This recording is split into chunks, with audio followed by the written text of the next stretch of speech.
So, welcome to Garden Masterclass. Garden Masterclass is run by myself, Annie Guilfoyle, and Noel Kingsbury. And we started this about 4 years ago, the idea being to hold live events all over the British Isles and into mainland Europe in interesting gardens, nurseries, different venues, with the very best people from the industry, from garden design, horticulture, landscape architecture, garden history, nursery owners, plants people, and that's been all going tremendously well. But of course, this year we've had to postpone a lot of our events due to the dreaded COVID virus. So we've now started offering a lot more online. We have our online free talks on YouTube, on the YouTube channel, and we have pay-to-view videos on Vimeo. For all the information on up-and-coming webinars and anything that we've done or are about to do, you need to go to our website, which is www.gardenmasterclass.org. And also on the website is our email address, which is gardenmasterclass@gmail.com. And you can email us for any questions, or if you'd like to be on our mailing list. And we send out usually about 2 newsletters a month, just to keep you updated with what's coming up, current news, what's new, and anything exciting to tell you. Great, thanks, Annie. So this YouTube broadcast is a recording of one of our Thursday garden chats, which happen at 6 o'clock London time every Thursday, which was a weekly continuation of the 5-day-a-week broadcasts we ran during lockdown. Now, we do these for free because we feel it's important they're kept free for people on furlough, students, people on low income, and people indeed in poorer countries. We don't want to charge for them, which does mean that if you can afford to give us something to contribute towards our running costs and our time, that will be very much appreciated. So there is a donations button on the online page of our website, gardenmasterclass.org. So enjoy this particular recording. Well, one of the things we like to do on Thursday Garden Chat is talk to head gardeners. Head gardeners are in a very special position and they have to deal with so many different areas of garden knowledge, and increasingly they're expected to be creative in a design sense, as well as technically looking after all that they have to look after, which of course involves managing people as well. So it's we're very glad to have Ben Pope along this evening. Ben is head gardener of a private garden in the south of England, designed by a well-known garden designer. And he's been a great traveller in his time. He's a very creative gardener, and he's a great enthusiast and a great one for talking about plants and how to look after them within the context of the garden as a whole. So we're very glad to have him, and in fact he's quite keen on developing some webinars with us to talk about garden maintenance, which will be hopefully running next year. So over to you, Ben. Thank you everyone for joining us. It's on this sort of cold day. Hopefully some of these images and my journey back into horticulture and through horticulture will inspire and get you all sort of itching to get back outside. So yeah, I come from a very practical background. This, for instance, is actually a view in the wall garden. It's during the summertime. It's one of my favourite moments. In fact, all through the summer, it's looking really nice. I mean, this is early summer. As you can see, the foxgloves are just finishing, the roses are coming in, and it's really soft and abundant. And for me, beautiful gardens are always about moments and capturing those moments. Here's some others just to illustrate the point. On the left there, we've got the reflective pool, quite somber. The colours, the greens are very soft. But, you know, it's also about design, shape, form, the way those things are interacting. Also details, personality. And then, of course, on the right, it's very much about the plants you use to create those moments.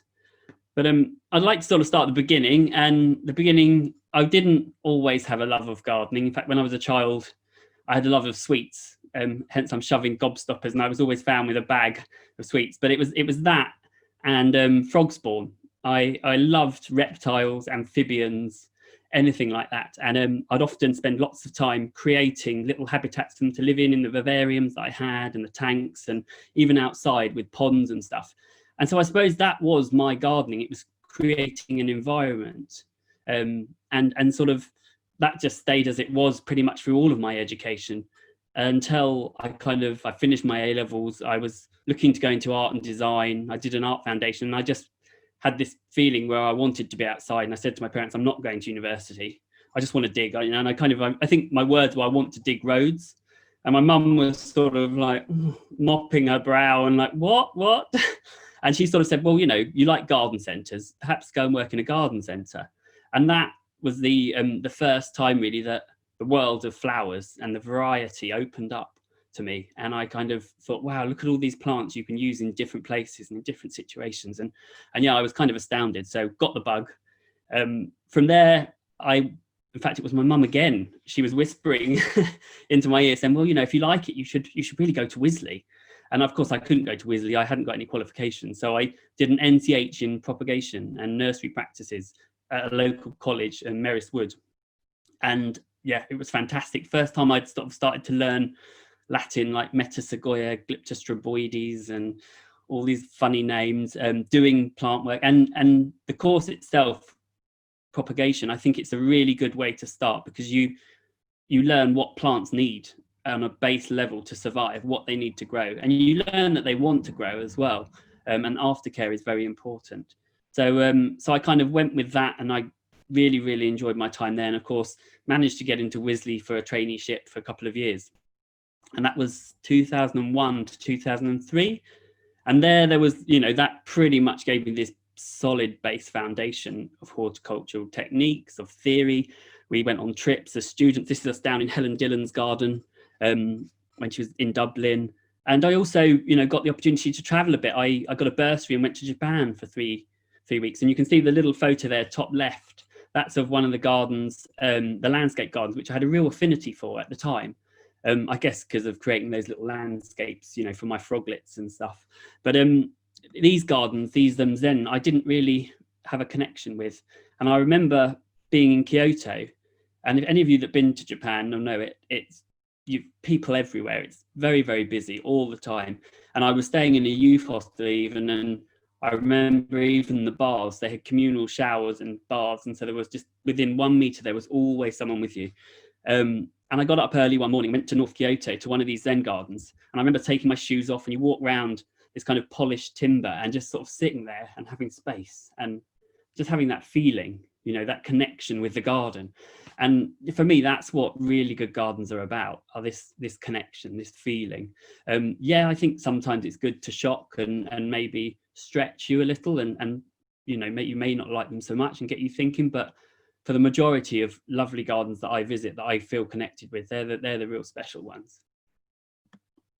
And of course, place, it doesn't have to be a garden. So this one on the left, this was this aloe forest. I went and did a bit of more traveling, and it was in South Africa. We'd gone to, we were going along the garden route. We went to the Karoo Desert Botanics, which is a wonderful garden to go and see if you love arid stuff, all the shapes and forms of the succulents.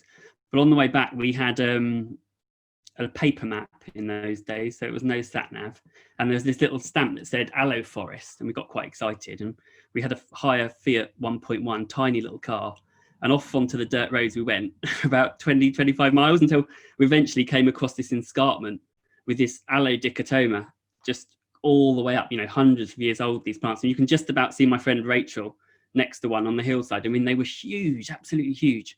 And it was just a really, really inspiring time and moment in my life. And from that and seeing plants growing in their natural form, you get ideas, obviously how to grow those plants, but also the patterns and the shapes that they form, and it inspires you how you're going to arrange things within your own garden.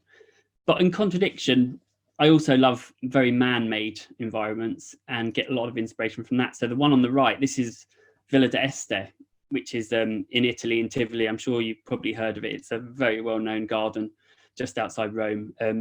Lots and lots and lots of fountains, Italianate terrace on a slight hillside, this garden. And you can see by the photo, the light, for me, this was the magical moment. And the light was hitting all these fountains. And I thought, oh, you know, I'm just lucky I've come in on this day, and it's amazing. But I've been fortunate enough to go there 3 times now, as I have friends that live in Rome, and every time the light has been like this. And I kind of was looking around and looking at the pencil cypress and the umbrella pines, and just thinking, you know, this was intended. This light, this filtered light that's coming through, hitting, creating such an atmosphere. And again, it's all giving just that amazing sense of something very special at that moment. Let's see what we've got. And again, more traveling. I spent a lot of time in Australia. So after I'd finished Wisley, I did some traveling, ended up in Australia for a year. This was us going along the old GAN route. It's the Birdsville track. It's central Australia, and we just timed it. I thought we were going to have to cancel because they'd had rains 3 weeks before, and then of course the desert came into bloom, and it looked absolutely amazing.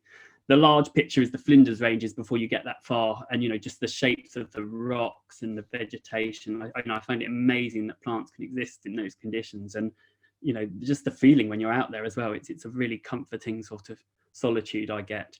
But yeah, it's all very, very inspiring. In fact, the people I went with were nursery owners, the Hardys from this country, Rob and Rosie, who own a nursery. I'd worked with them, and they put me in touch. And this is another fantastic thing about the horticultural industry is, as people, we're very generous with our knowledge and with our time, and they just put me in touch with them. They gave me a job. They took me into the middle of Australia. It sounds like could be one of those horror stories, doesn't it? But it wasn't that. It was happy ending, and it was absolutely an amazing experience for 3 weeks, seeing all these different plants. I mean, the flora of South Africa and Australia, I absolutely adore, and get to see certain things. And in fact, this is the bottom picture here. This is Dalhousie, one of the Dalhousie Springs, and these follow the old GAN route, which the camels used to trek.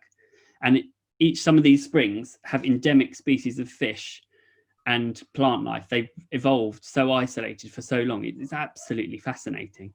Yeah, it was a real joy to see all of that. But I worked in the nurseries, and a good thing in Australia, they're really pro their native flora. They're very protective. So a lot of what you were working with was the native stuff. But then I came back from traveling, and I thought, right, okay, I need to be serious now. I need to, you know, get on. And within 2 weeks of being home, I found myself working in the offices of Arabella Lennox Boyd. And this is her garden in Lancaster. So if ever you're in the UK, or you can see it open on NGS, it's really well worth going. It's a garden that's always really inspired me. It's beautifully designed and maintained. The proportions, I remember walking along a curved path once, and there was this yew hedge, and the curve just let you see enough to make you want more, if you understand what I mean. And it just kept you walking and following, and it's all just so well done and subtly done. But equally, when you look at the bigger picture, it's something very impressive. But yeah, in the offices there, I was there for 2 years, and it was a very, very steep learning curve, and I learned so much in terms of plant knowledge and nurseries. We were working abroad as well as in the UK.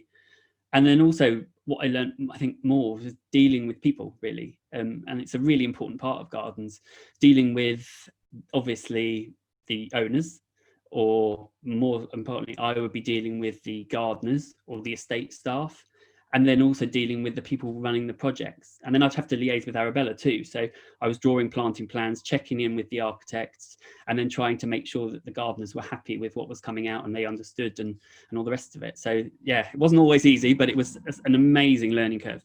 But after 2 years, you know, I kind of had that feeling of I didn't want to be in an office, and desperately wanted to be outside. So I went traveling again, saw more gardens, took in pictures. This is Dumbarton Oaks on the top left there. Really, really beautiful garden in Washington, DC. And it's got some beautiful structures, as you can see, and detailing, but it's almost like, I mean, it is very well maintained, but it feels like it's gone past its finest, greatest days, which I find really, really, really romantic.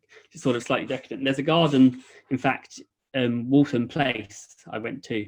You can't take photos of it, so I was going around with a sketchbook drawing and trying to analyze it.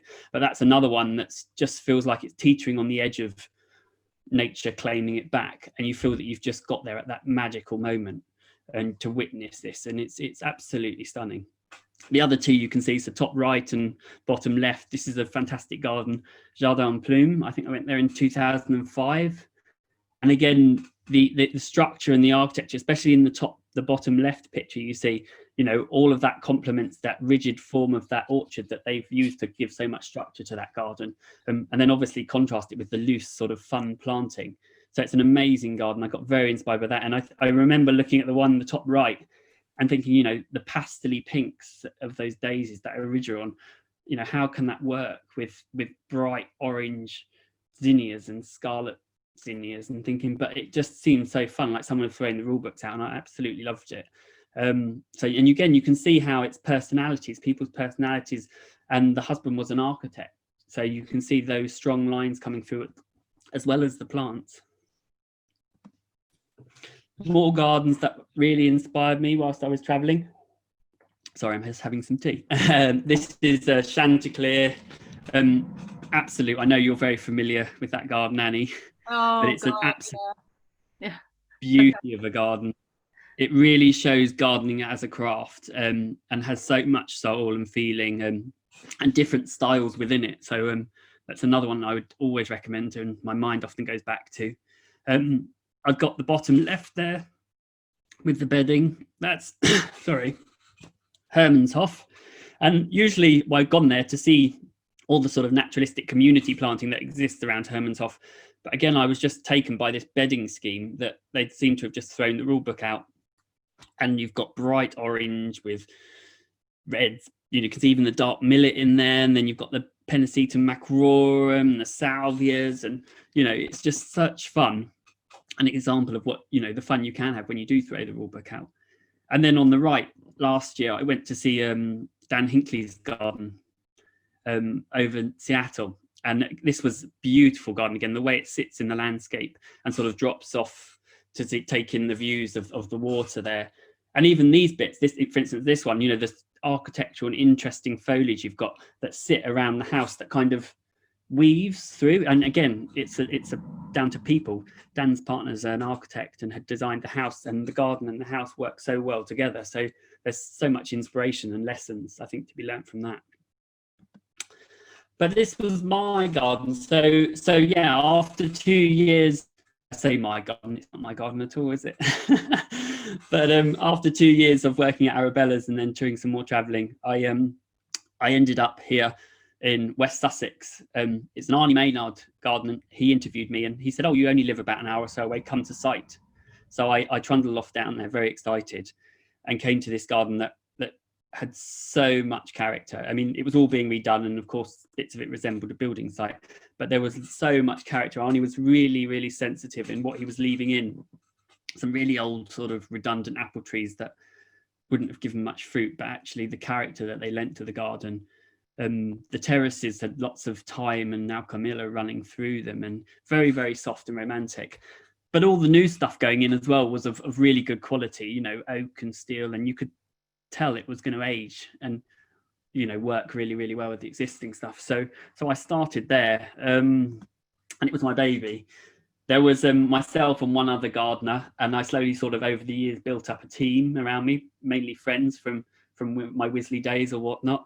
But there's lots and lots of border to maintain, which Arnie had put in, and then we, after that, then started to develop it further.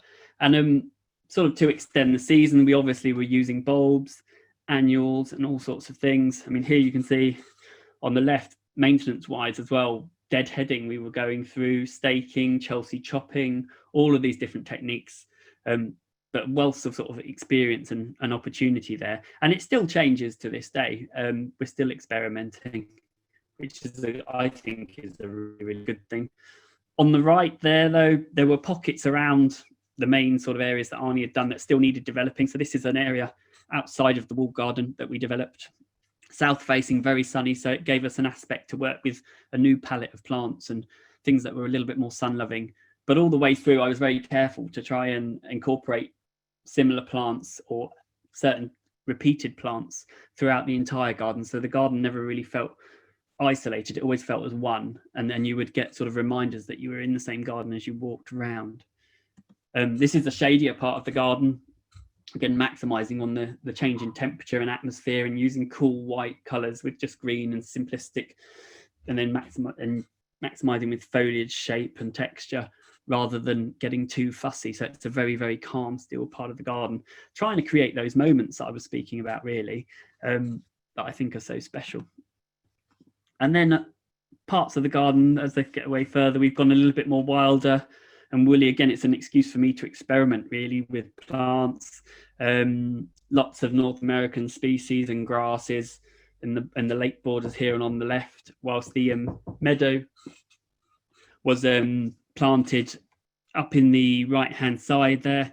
We're on a very fertile soil, so and I really didn't want to sort of scrape the soil away, so I kept it clean for a year, and then after that we planted up. But even here I sort of treat these big meadow swathes as borders, really. There's starting off, you've got bulbs with your snowdrops and the primulas. This, what you can see at the moment, is the wild carrot, but before that there's oxeye daisy. Then we've got verbascum, species digitalis are in there. There's Stipa gigantea, you know, so many things. It just about finishes at the end of the year with the devil's bit scadius and also the oreganum. So really long season of interest again, and it's a really fun, dynamic way of gardening and trying to get things to grow. And we also, what we try to do in a lot of the borders is reflect the seasons.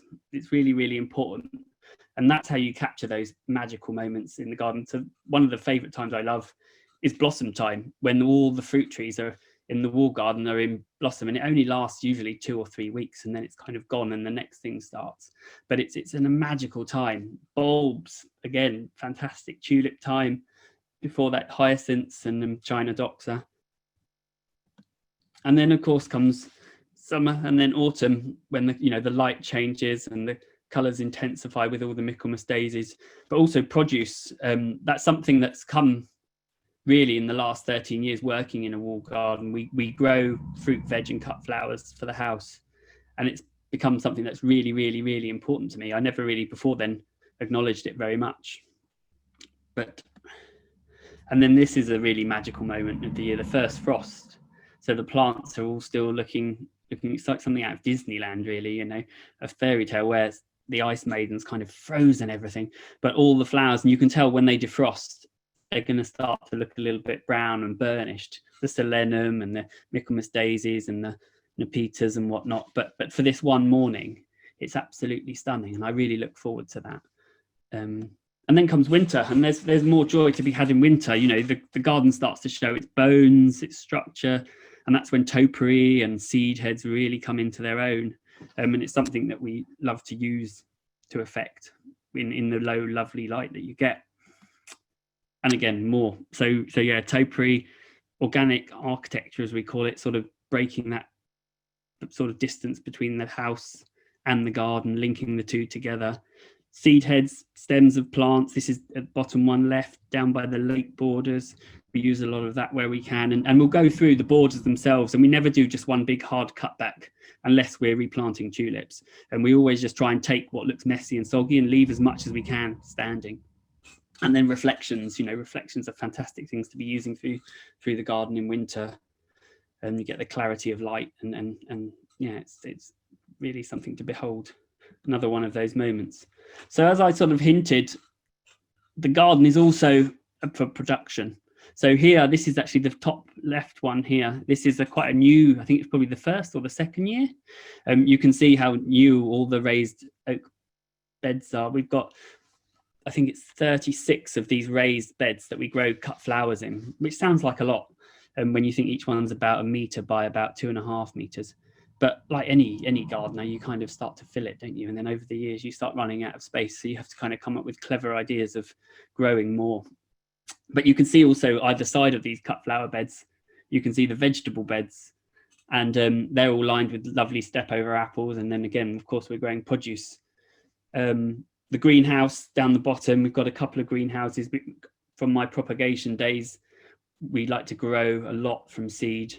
It's one of the most exciting things I love doing in gardening. So I'm very keen on propagation and also cuttings. I'm a bit thrifty, so I don't like to pay for too much. And if you can maximize as many plants as you can, why not, And then this is obviously what it's for. So this is what it looks more like now. You can see the bottom left.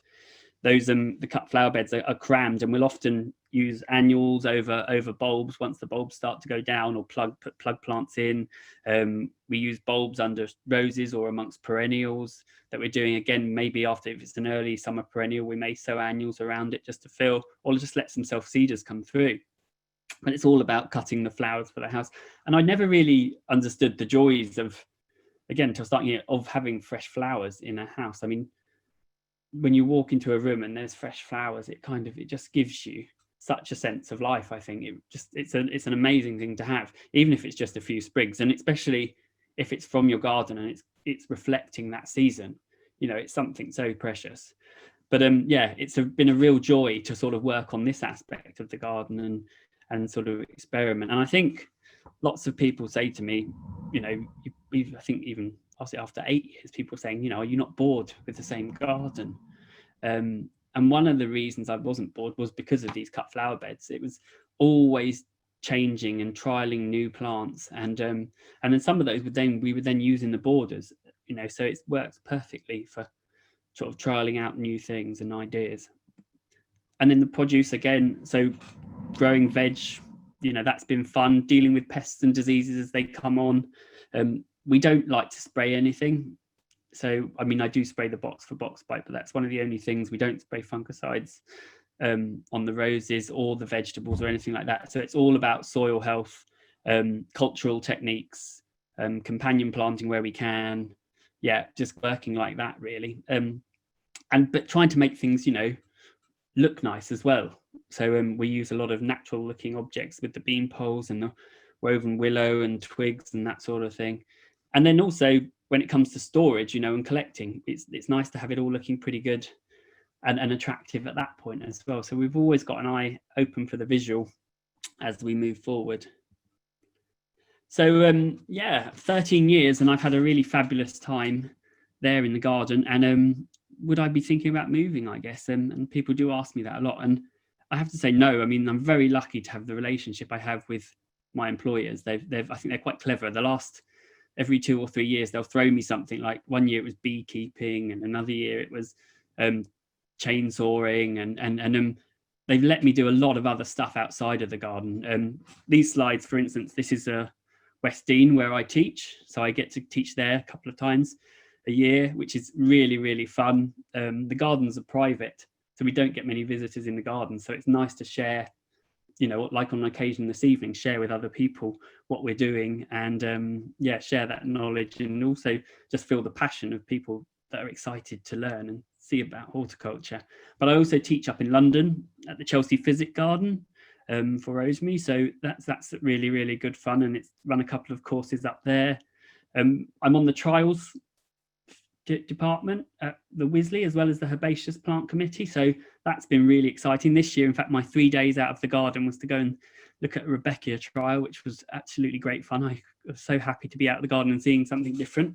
But that's a really, really good way of getting out, seeing other gardens, seeing other plants, really assessing, looking and comparing, and then you know, taking the best of the best and that knowledge you've learned and using it going forward. So yeah, they've helped me sort of keep my mind going.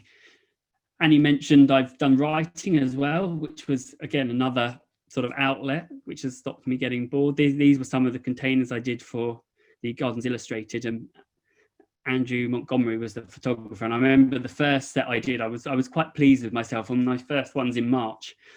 And he came to them, and then I thought they looked different. There was, I think, a white enamel bowl with a lovely hellebore, and it was blue and yellow and white. And then there was an orange one in a rusty sort of machine tin, and there was an Edgeworthia, and it was orange and red. And then there was this kind of woodland one in this. And I thought, oh, they're all quite different. And he just sort of looked and said, well, it's all the same, isn't it? And I remember thinking, oh. And he said, well, you've got a centre plant with plants around it. And I looked at it from that, and I thought, oh gosh, yeah. And then this is the really important thing, and I say about working with people, and is this the lessons you can learn, and we're all learning, you know, it's fantastic. So from there, obviously going forward, I made sure that I was thinking of scale, thinking of arrangement, sometimes using 2 pots, sometimes, and it actually made it better, you know. So yeah, there's always things to learn.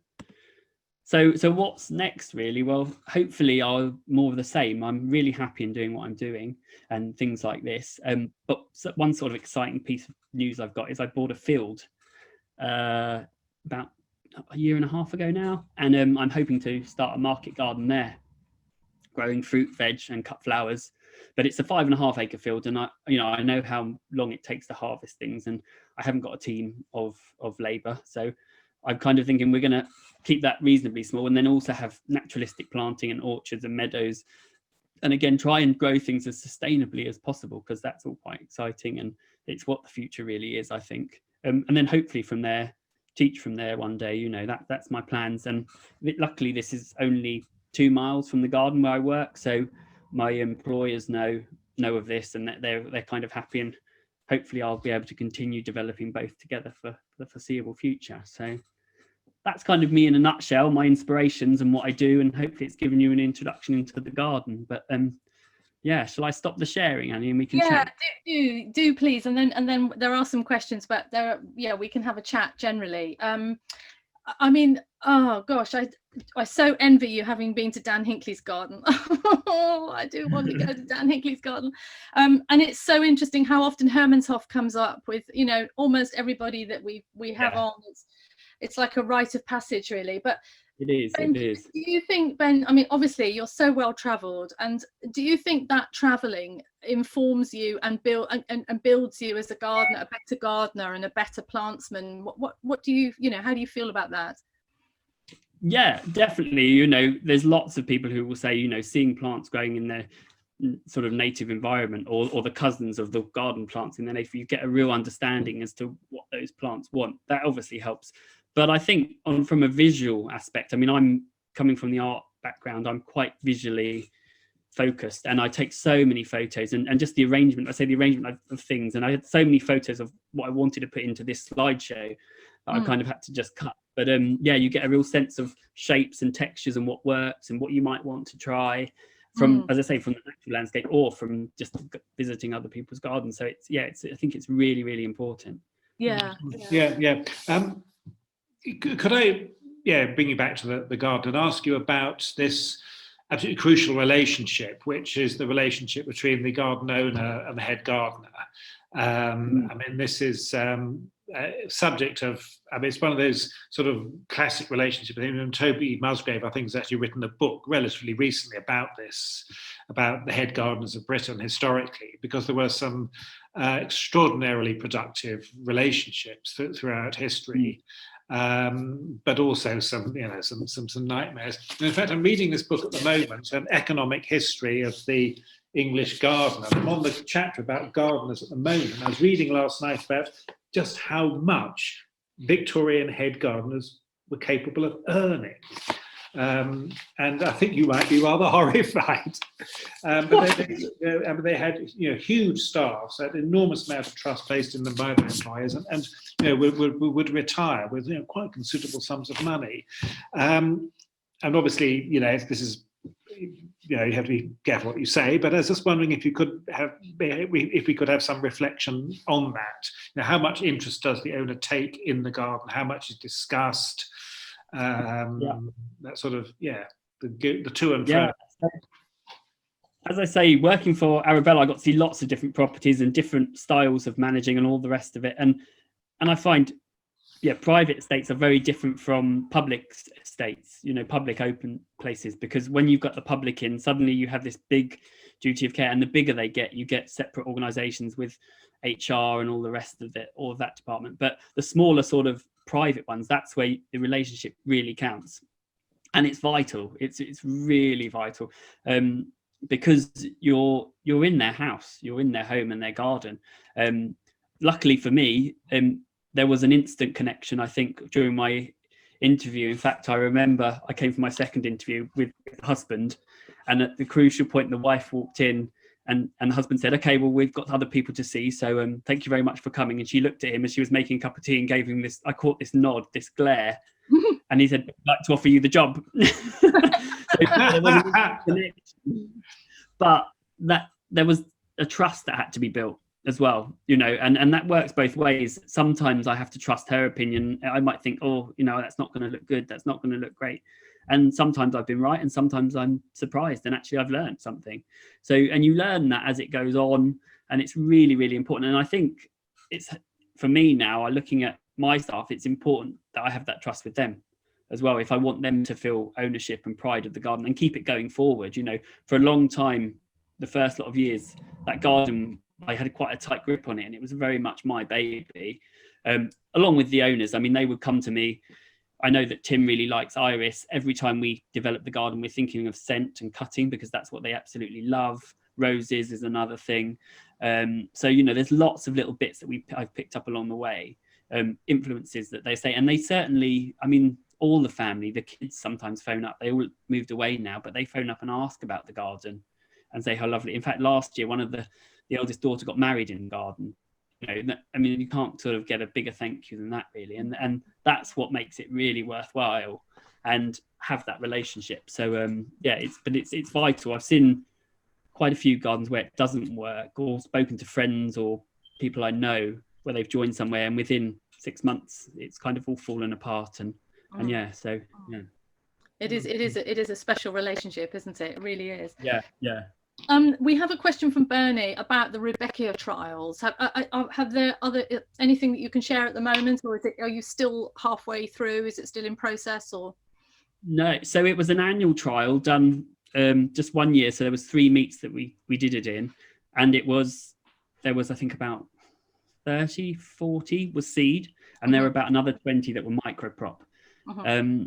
But all of that, the scores and everything we've done, it was done at 2 of the RHS gardens, which is quite interesting because it was at Hyde Hall and Harlow Castle. So there's a bit of difference in terms of, obviously, the topography, the soil, the climate, which I think is really, really good. It's a good way of doing the trials, which the RHS are kind of lending more to nowadays. But it's all still up for ratification. So we've all marked and whatever else, and that will go to the herbaceous committee, and the tender committee, I think, have a look at it as well. And then that will all get ratified. And then from that, you'll get the AGMs, which are the awards of garden merit. And they're the really good, strong ones that are reliable and should perform really, really well. So still early days. Well, that's good. What criteria you use? Because the impression I have was very subjective. I mean, do you have a set of criteria that you have to grade on various aspects of the plant? Yeah. So first of all, especially with the seed ones, it's variability. If it's a mix, then that's fair enough. But if it's not a mix, it needs to look, the plants in that line need to look quite, the same. They can't vary too much in height or flower color or anything like that. Then we look for, if it's supposed to be a dwarf one, has it got those characteristics? So we look back to basically what the plant description is, and we use different sort of experts' own sort of professional experiences through that, as well as the official descriptions. We'll also look for the longevity of flowering. How much it has to be deadheaded, does it need staking, all of these kind of maintenance things. Just, is it a really, really good doer?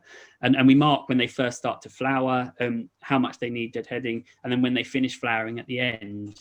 They're all treated in the same way, so potentially some would do better given a bit of alternative, perhaps more moisture or less moisture, depending. But yeah, that's sort of how it's assessed. So we're trying to be as fair as possible. And then there's the panel. I think there was, because it was this year, it was a bit unusual, wasn't it? And we were groups of, I think, 5 of us at a time, but there was an afternoon group and a morning group at Hyde Hall. And then there were about another 10 or 12 people at Harlow Castle. So we try not to be too subjective. And it always kind of goes back to that. Another scoring thing is it has to be available. It's pointless giving a plant, an award if actually it's not available to the public and they can't get it. So except you might encourage some nursery to start growing it. I mean, there's always that argument that hopefully, But the trials are generally 2 years, occasionally 3. It completely depends. So the annuals are 2 years. Some of the larger shrub ones could be ongoing indefinitely, or for 5 years or whatever. But most are about between 2 and 3 years for the herbaceous perennials. Which to be honest, isn't really, I mean, that's fine for, in a way, I suppose I see that as quite a sort of traditional way of looking at things, but I mean, that's just nothing like long enough really to assess perennials for Well, particularly, we're more interested in kind of really long-term sustainable planting now. The landscape profession in particular, who are very much want to use perennials, but very often feel that they don't have enough knowledge or they can't rely on plant longevity. Would, I think, be really good just to see trials that just were more, as you say, with the shrub trials, more ongoing. I think that would be enormously helpful to the industry. Yeah, it certainly would be more interesting to see. I guess in a garden situation, and they're thinking of the more conventional garden, they're thinking, maintenance, lifting and dividing, that sort of thing. So, but you're right. I remember I was doing the sanguisorbas, and the first year, the plants behave obviously completely different to what they did in the second and third year. Yes. So there is definitely that to take into account. And on the panel, there are lots of experts in those fields of either the specific genre or herbaceous in general, who should hopefully bring some of that knowledge and experience and discuss that as we go through. But you're right. I mean, unfortunately, it comes down against the space and time and cost, isn't it? To have these ongoing trials of everything for many years. That's just it's very hard to kind of do. But yeah. And a question from Wendy about, has global warming impacted your garden over the years? And if it has? I think it has, actually. I mean, definitely the last 3 years, I mean, the summers that we're getting are quite amazing. It seems to be like someone flicks a switch and it goes from being wet and mild. In fact, the winters have been a bit more mild. So the way we're maintaining, and our maintenance schedules are changing slightly, definitely. But in the main, it hasn't changed massively for us. As I say, we're getting more reliable, hotter, dry summers and wet, milder winters. So it's when you come to doing the anything with the soil, or maybe we're mulching a bit more now in autumn and winter, whereas before we'd wait for the spring for the soil to warm up. So yeah, things are changing a little, and I'm sure they'll change more. And again, I think people are using a lot more sort of drought tolerant plants. That seems to be the way forward, because you don't want to just keep throwing water at everything. I mean, we irrigate a lot, these herbaceous borders that we keep going, and I expect there's going to come a time when we are going to be editing the plants that we're growing in those to more drought tolerant species, for sure. Yeah. Ben, Grace Hensley, who's over on the west coast of the States, her question was, what does working with garden staff look like? Which I thought was an odd way of phrasing it. But then she says, how do you coordinate projects, mentoring and improving staff skills? So I suppose, it's how do you run your ship there? What do you want all the secrets? Yeah. So yeah, I do a monthly to-do list that I email out. Every year I have a meeting with the owners. I mean, we'll have conversations throughout the year, obviously, but and say, right, this is how much time we've got spare, anything we want to take on that's new.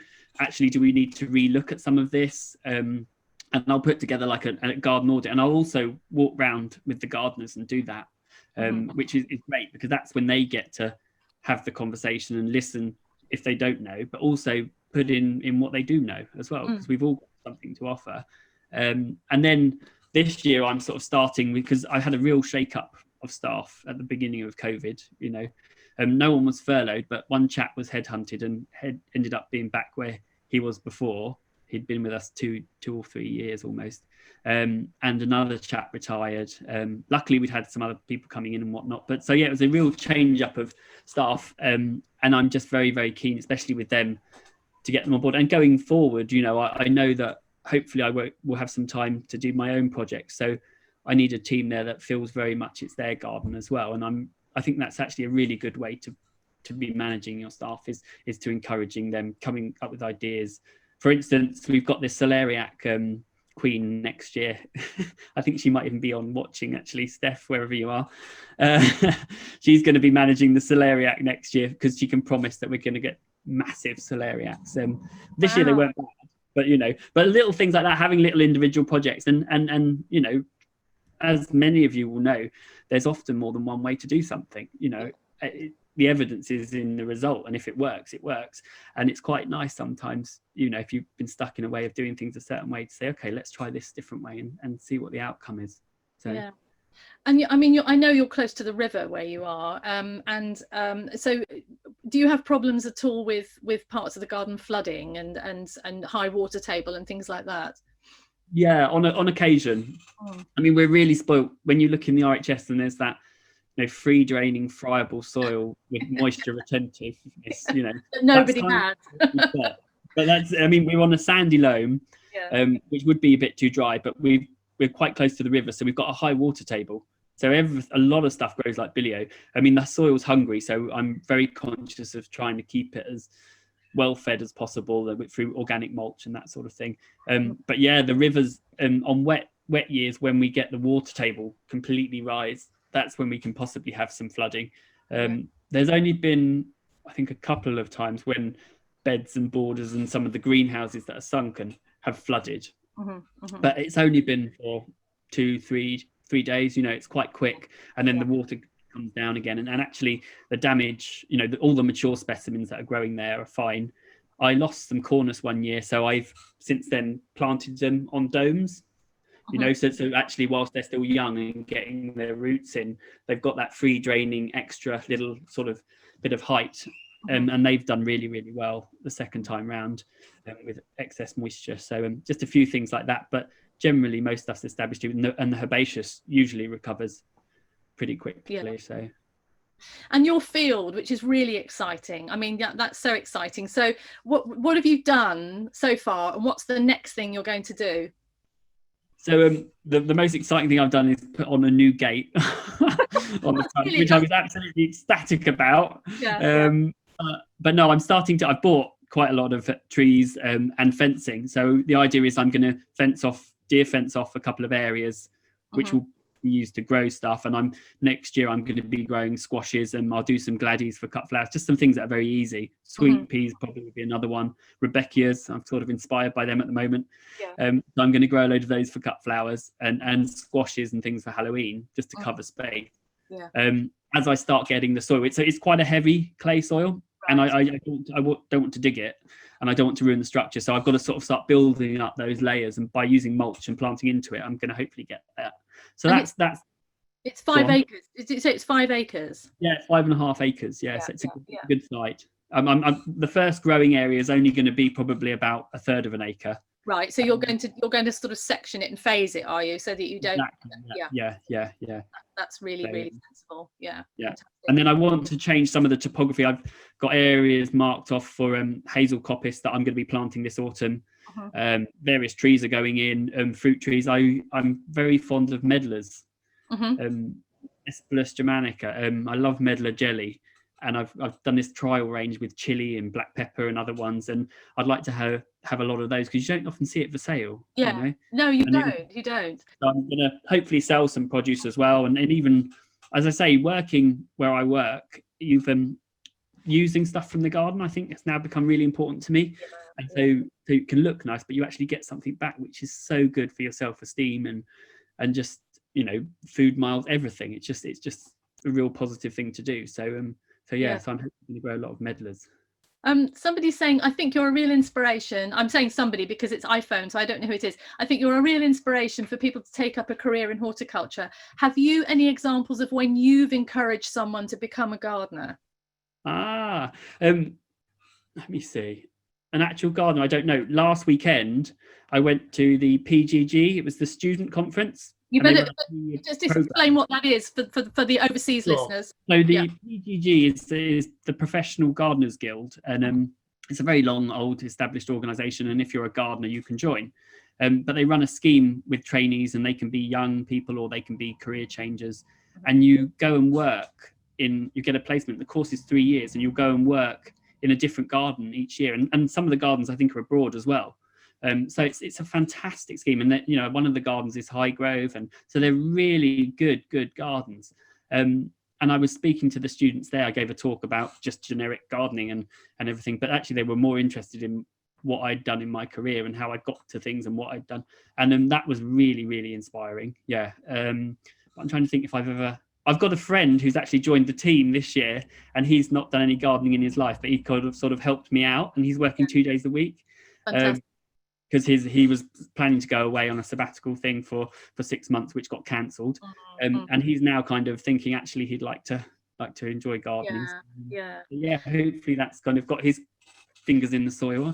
Yeah, and Wendy Hilty saying, lovely website, your website. Let everyone know how to find it so we can continue learning your story. So thank you very much. Yeah, your website is? It's www.theworkinggarden.com. Yeah, it's something I started when I was bored. I think before I'd started doing my Master of Horticulture, and I was sitting around thinking, what am I going to do? I want to share some more knowledge, and I started putting it together with a Wix sort of template. And I want to add a lot more to it, and hopefully this winter maybe I can find some time to put more varieties. But there's again selections of plants that I've trialed and think that do really, really well. And then hopefully I'll put more gardens and other bits of sources of inspiration, because I think it's really important to feed each other and, you know, share the knowledge really. Jenny Price is saying, I like that you began the garden with a childhood picture. We had a focus group of master gardeners, and the vast majority recalled an early childhood gardening experience as the influence, which I think it is, isn't it? It's that where did you start from? Although you had a bag of sweets in your hand at the time. I mean, it's definitely the sweets. I mean, I was in the countryside. We were brought in the countryside, and to be fair, I loved ponds. Was a really thing, and I do remember. You know, I must have been 8 or 9 and picking the morello cherries, which Mum was using, and things like that. So I definitely was out and about. And my granddad did love his roses and had quite a garden, the Anderson shelter and all of that kind of thing. So I've definitely got those memories in me. Yeah, for sure. Well, there's lots of lovely comments and thank yous, but I think it's a really appropriate time to say that Ben's going to join us on Garden Masterclass. And what we've asked Ben to do, well, I think Ben suggested this really, I'm not taking the credit for this, to do a seasonal lecture, a seasonal webinar. So you describe how you're going to do it, Ben, but we're going to start in the winter, but you know, it's very exciting, everybody. So Ben, give us a little bit of sales pitch. Sure. So we had a bit of a chat, wasn't it? And it was like we wanted to focus on maintenance. As the sort of talk I've led, I sort of thought about it and thought, well, you know, let's embrace the seasons. And so we'll start off looking, I think, each season we'll start and we'll look at what those special moments are and what you can really get out of the season, because, you know, I think the feel of the garden changes obviously as you go through the seasons, and it's how to really enjoy and improve that. And we'll look at a bit of plant selection and what you can do, and then it will also have a maintenance focus, so almost like a to-do list really. So we'll go through and we're talking about videos, aren't we, Annie? Yeah, we are.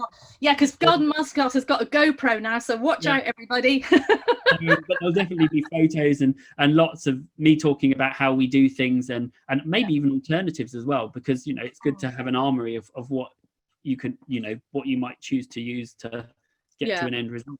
And so then the idea we'll do it is before each season. So I think we're thinking of the spring one, aren't we? We're thinking of early spring. Yeah.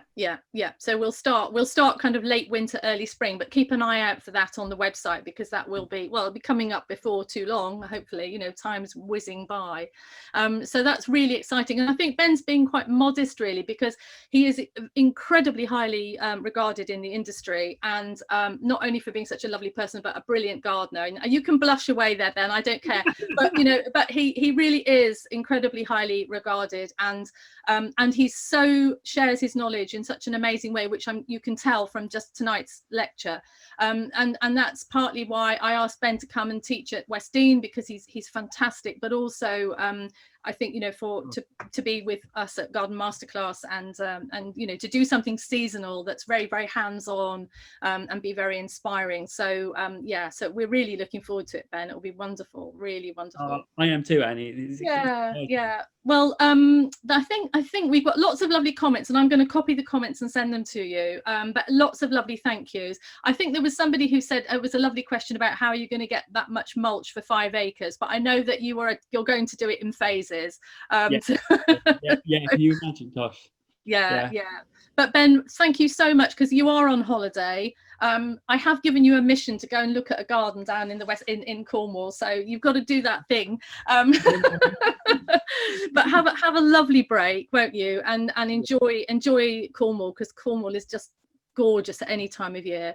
And in fact, the quiet season's lovely. Definitely. So do have a lovely break, and thank you so much for coming and joining us, and thanks everybody for joining. We've got a fantastic crowd tonight, really big crowd, so that's wonderful. And keep an eye on the webinars that are coming up, everybody. Got some really exciting ones, especially the 2 with Dan, which are really exciting, and Liz Ackley, as I said, coming up soon, and Bridget Girling. So we've got really fabulous webinars. So yeah, watch this space. And Noel had to fly off, so don't. Sorry, Ben. Noel had to leave, so he says goodbye. Don't take it personally. Yeah, no, he's probably got a sherry waiting for him somewhere. I don't know. Well, I've been given the knock through the door, so Your supper's ready. Okay, listen, have a lovely time. Thanks everybody for joining us, and we'll see you soon. Bye everyone. Cheers. Take Bye-bye. care.